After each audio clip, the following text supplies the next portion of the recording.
Hello. Separation anxiety isn't about your dog panicking when they're alone. It's about them panicking when you're not there.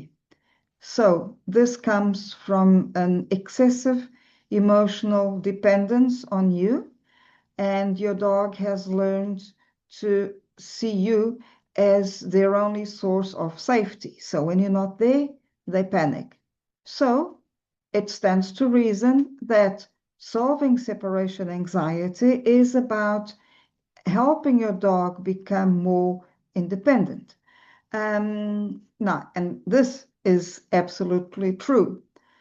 But becoming independent is an emotional process that does not respond to the external pressure of forcing it. Now, let's say you're scared of something. Like let's say you're scared of flying, for example, and somebody forces you to fly and expects you to, by the time you get to the destination, expects you to no longer be afraid of flying. It doesn't happen that way, because you need to overcome your fear of flying at your own pace. Exactly the same thing happens to your dog when it comes to learning to become independent from you.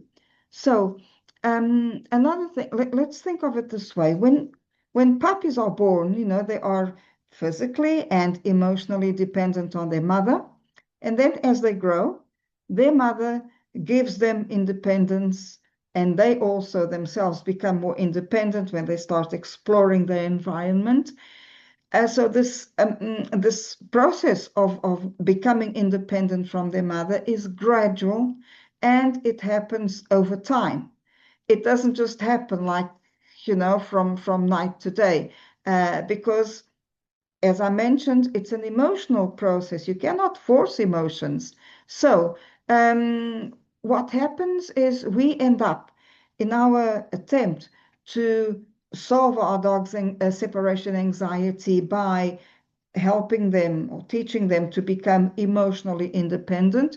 We end up forcing independence. And this is a mistake because, like I said, emotional processes cannot be forced. You can't apply pressure. When you try to apply pressure to an emotional process, the end result is, in most cases, more anxiety. So, how do we actually unintentionally force independence? Well, in two ways. One of them is by ignoring our dog when he needs our attention, and the other one is leaving them alone too long, too soon. And we keep on repeating this, like leaving them alone. Like, let's say you've been leaving your dog alone for 15 minutes and they panic every time you go, but you keep on repeating. You keep on leaving them for 15 minutes in the hope that they will eventually realize that you come back. But what is actually happening is that he keeps on panicking. So um, I'd like to help you understand something. When the brain is anxious, it cannot learn. So if your dog is panicking because you're not there, they can't learn to feel calm. They're just in a panic. And so I know that our intention is I'm going to help you become emotionally independent from me by leaving you alone. And that obviously that has to happen eventually. I wouldn't start by leaving a dog alone at home. I would start by leaving him alone at home when I'm still there. Like you can create barriers, but anyway, that's for another that's for another video.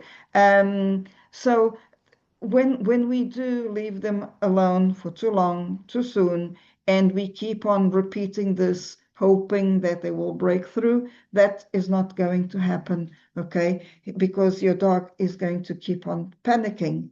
So I know that in most cases, we become so desperate to solve our dog separation anxiety problem because it breaks our hearts to see them suffering, but it also takes a toll on our own well-being, and we also become anxious and we become exhausted by the whole process.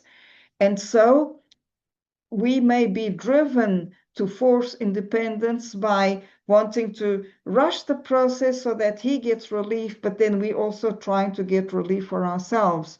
And so sometimes when we try the shortcut, it actually ends up being a longer process in the long run. So just remember that getting your dog used to being independent is something that needs to happen naturally and gradually.